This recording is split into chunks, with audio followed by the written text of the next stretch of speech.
প্রিয় ছাত্রছাত্রীরা, আজকে আমি তোমাদেরকে এই ভিডিওর মাধ্যমে ক্লাস 9-এর ভৌতবিজ্ঞানের যে প্রশ্নগুলো দেওয়া হচ্ছে রায়মার্টিন প্রশ্নবিচিত্রা 2024 সালের দ্বিতীয় সামেটিভের জন্য, অর্থাৎ সেকেন্ড সামেটিভের জন্য দ্বিতীয় পর্যায়ে মূল্যায়ন, সেখানে স্কুল নম্বর 5, এই 5 নম্বর স্কুল, পেজ নম্বর 281, সেখানে যে প্রশ্নগুলো আছে গ্রুপ সি এবং ডিতে সমস্ত প্রশ্নের উত্তর আমরা আলোচনা করবো আজকে এই ভিডিওর মাধ্যমে। এবং এর আগের যে স্কুলগুলো ছিল 1 থেকে 4 অবধি, সেই স্কুলগুলোর আমরা প্রত্যেকটি প্রশ্নের উত্তর আলোচনা করে দিয়েছি গ্রুপ এ এবং বি। এবং গ্রুপ এ এবং বি এর টোটাল যে স্কুলগুলো ছিল ভৌতবিজ্ঞানের সমস্ত ক্লাস 9-এর সমস্ত স্কুলের গ্রুপ এ এবং বি আলোচনা করে দেওয়া আছে। আর গ্রুপ সি এবং ডি এর প্রথম 4টি স্কুলে দেওয়া হয়েছে। আজকে আমরা 5 নম্বর স্কুল আলোচনা করব। তো দেখো, আজকে 5 নম্বর স্কুল আলোচনা হবে এবং এর আগের যে স্কুলগুলো ছিল সেগুলো তোমরা না দেখে থাকলে প্লে লিস্ট থেকে অবশ্যই দেখে নেবে। তো গ্রুপ সিতে যে প্রশ্নগুলো আছে দেখো, 5টা আমাদের উত্তর করতে হবে, 2 নম্বর করে 10 নম্বর দেওয়া হয়েছে। প্রথম দেখো, প্রশ্ন 3-এর দাগে নিম্নলিখিত প্রশ্নগুলো উত্তর দাও, বিকল্প প্রশ্নগুলি লক্ষণীয়। প্রথম কী বলা আছে, মোলার আয়তন বলতে কী বোঝো? তো মোলার আয়তন দেখো, প্রথম লিখবে কি, নির্দিষ্ট উষ্ণতায় ও চাপে 1 মোল অনুপরিমাণ যে কোনো গ্যাসীয় পদার্থ, মৌলিক বা যৌগিক, যে আয়তন অধিকার করে তাকে ওই চাপ ও উষ্ণতায় ওই গ্যাসীয় পদার্থের গ্রাম আণবিক আয়তন বা মোলার আয়তন বলে। তাহলে এই প্রশ্নটা হয়ে গেল। নেক্সট প্রশ্ন ছিল কি, অথবা দিয়ে প্রশ্ন, 32 গ্রাম অক্সিজেন গ্যাসে কতগুলি অক্সিজেন পরমাণু আছে? 32 গ্রাম অক্সিজেন পরমাণুতে 32 গ্রাম অক্সিজেন গ্যাসে কতগুলি অক্সিজেন পরমাণু আছে? তো এটা কীভাবে বার করব? তো এটা করতে হবে, দেখো 32 গ্রাম অক্সিজেন গ্যাস, 32 গ্রাম অক্সিজেন গ্যাস সমান সমান কত? 1 মোল অক্সিজেন। এটা 1 মোল অক্সিজেন গ্যাস, 1 মোল অক্সিজেন গ্যাস। তাহলে 32 গ্রাম অক্সিজেন গ্যাসে অণুর সংখ্যা, 32 গ্রাম অক্সিজেন গ্যাসে অণুর সংখ্যা, 32 গ্রাম অক্সিজেন গ্যাসে অণুর সংখ্যা কত? 6.022 ইন্টু 10⁻23 টি। তাহলে 32 গ্রাম অক্সিজেন গ্যাসে পরমাণুর সংখ্যা কত? সেটা হবে 2 ইন্টু 6.022 ইন্টু 10⁻23 টি। তাহলে কত হবে? 12.044 ইন্টু 10⁻23 টি। যেহেতু অক্সিজেন 2 দিয়ে গুণ করা আছে, কেন? যেহেতু অক্সিজেন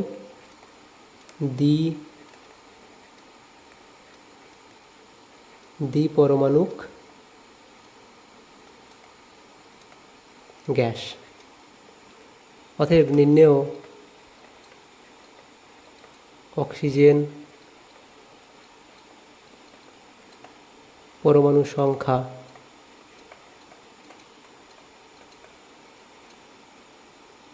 12.044 ইন্টু 10⁻23 টি। তাহলে অঙ্ক হয়ে গেল। নেক্সট দেখো, দ্বিতীয় যে প্রশ্ন ছিল সেখানে কি বলা আছে, সাইফন ক্রিয়া 2টি শর্ত লেখো।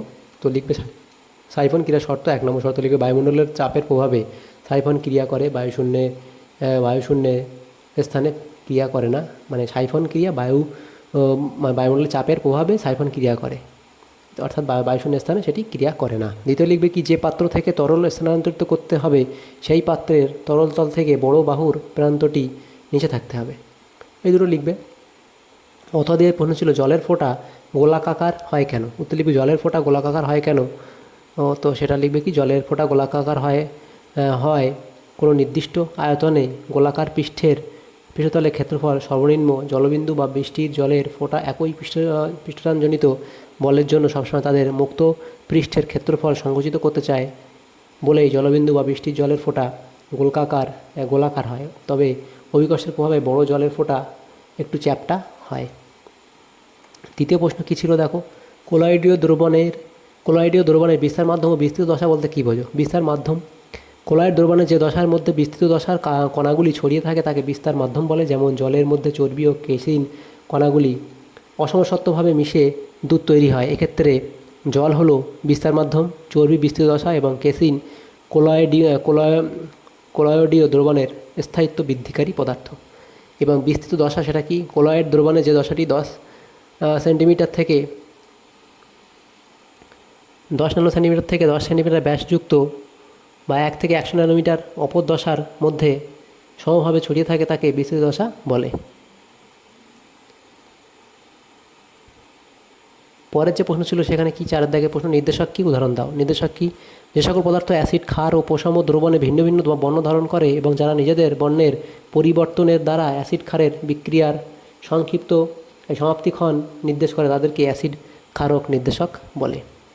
এবং উত্তর দেখো আবার কী বলা হয়েছে যে উদাহরণ দাও। উদাহরণ লিখবে কতকগুলি অতি পরিচিত বা অধিক ব্যবহৃত অ্যাসিড ক্ষার নির্দেশক হলো litmus, methyl orange, methyl red এবং ফেনলফথ্যালিন। এটা স্পেলিং ভুল হয়েছে, ফেনলফথ্যালিন।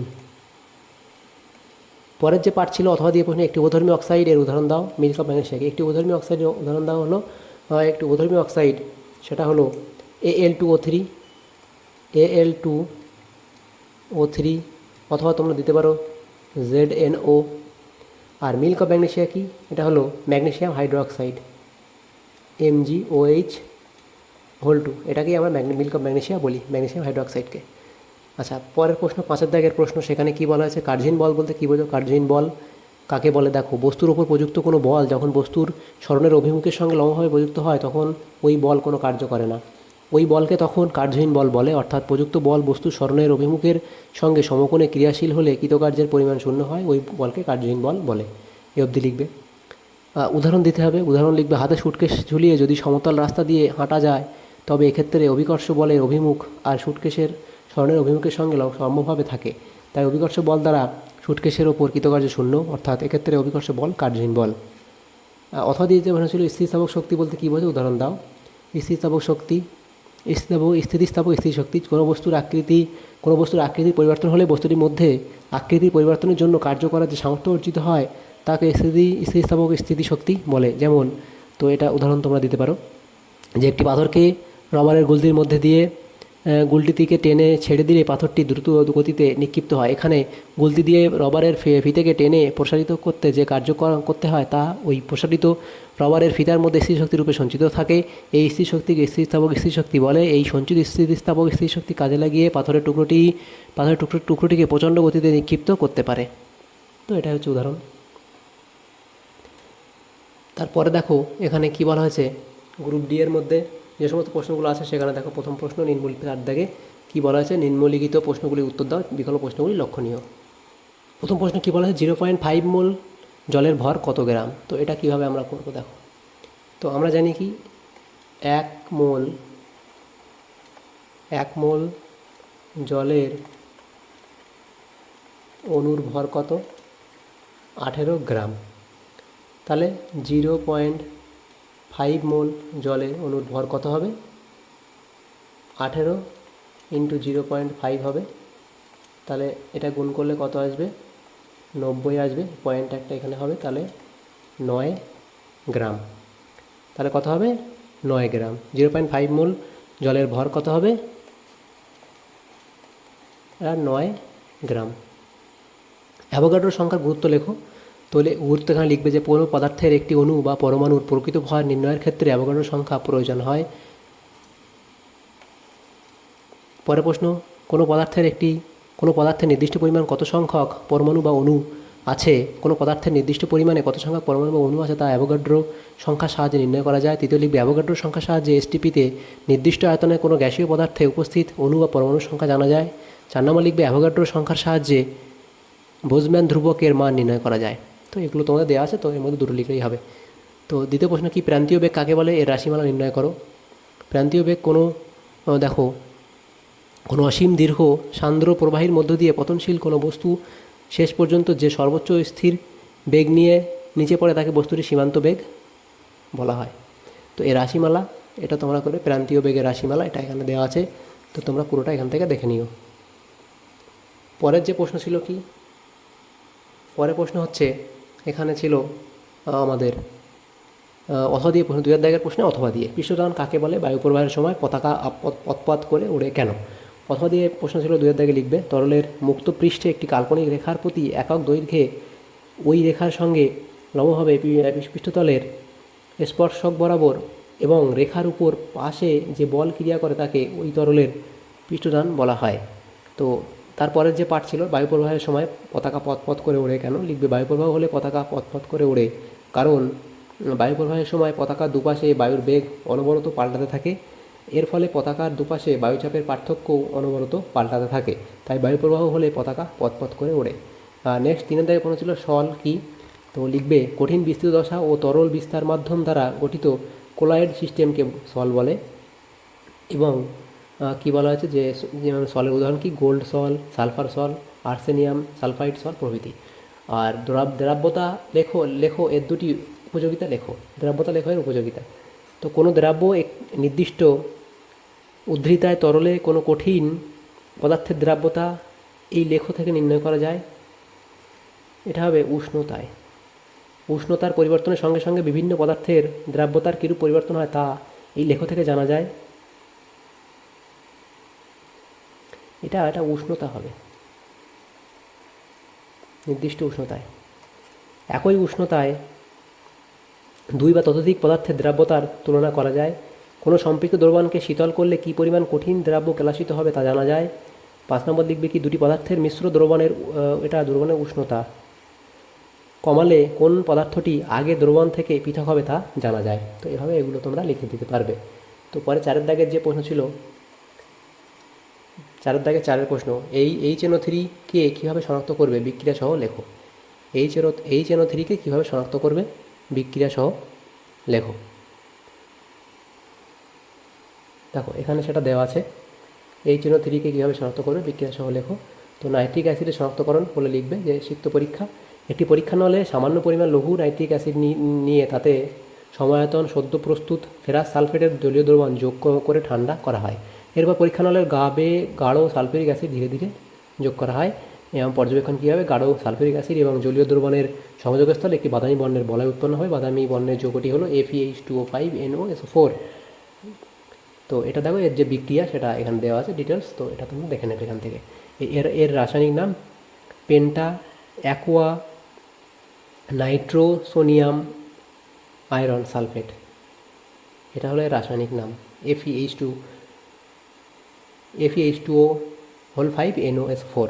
তো এইভাবে তোমাদের এই যে HNO3 এর শনাক্তকরণ প্রক্রিয়া এবং এর বিক্রিয়া কীভাবে শনাক্ত করবে এবং বিক্রিয়া সহ লিখতে হবে। পরের যে পাঠ ছিল 4 দাগের অথবা দিয়ে প্রশ্ন, 4 দাগের অথবা অ্যাসিড বৃষ্টির ক্ষতিকারক প্রভাবগুলি লেখো। তো অ্যাসিড বৃষ্টির ক্ষতিকারক প্রভাব 1 নম্বর মাটির উপর মাটি ও উদ্ভিদের উপর প্রভাব। অম্লবৃষ্টির ফলে গাছের সালোক সংশ্লেষ ক্রিয়া হ্রাস পায় বলে গাছের বৃদ্ধি কমে যায়। নেক্সট লিখবে অম্লবৃষ্টির ফলে মাটির কিছু ব্যাকটেরিয়া মারা যায়, ফলে মাটির উর্বরতা কমে যায় এবং গাছের বৃদ্ধি বিঘ্নিত হয়। দ্বিতীয় লিখবে মানুষের উপর প্রভাব। অ্যাসিড বৃষ্টির ফলে ভারী ধাতু জলে বেশি পরিমাণে দ্রবীভূত হয়, সেগুলি পানীয় জলের সঙ্গে দেহে প্রবেশ করে, অপ্রয়োজনীয় ধাতব আয়ন দেহের ক্ষতি করে এবং অ্যাসিড বৃষ্টি ত্বক ও চুলের ক্ষতি করে। 3 নম্বর লিখবে জলজ জীবের উপর প্রভাব।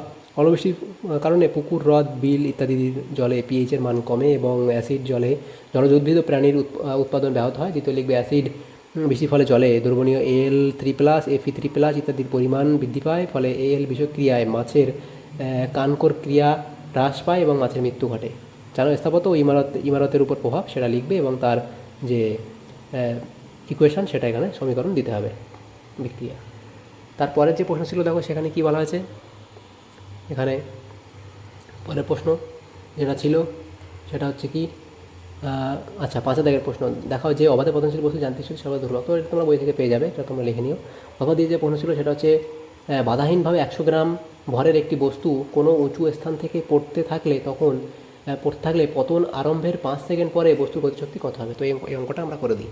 দেখো 5 দাগের অথবা দিয়ে যে অঙ্কটা ছিল সেটা হচ্ছে এভাবে করতে হবে তোমাদের। আমাদের যে প্রশ্ন সেখানে দেওয়া আছে পদার্থ কী কী দেওয়া আছে, M = 100 গ্রাম দেওয়া আছে, আর সময় দেওয়া আছে 5 সেকেন্ড, তারপর এটা আছে, এটা দেওয়া নেই, K এর ভ্যালু দেওয়া নেই এবং G এর ভ্যালু তো আমরা জানি 980 সেন্টিমিটার পার সেকেন্ড স্কোয়ার। তো এটা দেওয়া আছে এবং তাহলে আমরা জানি কি, আমরা জানি U plus V equals to U plus GT. সেখান থেকে আমাদের ইউ এর মান কত, প্রাথমিক যে বেগ সেটা তো জিরোই থাকে, তারপরে জি এর মান 980 ইন্টু টি কত 5 সেকেন্ড, সেটা আমরা গুণ করলে আসবে 4900 সেন্টিমিটার পার সেকেন্ড। অতএব গতিশক্তি কত আমরা জানি, গতিশক্তি সূত্র তো আমরা জানি, গতিশক্তি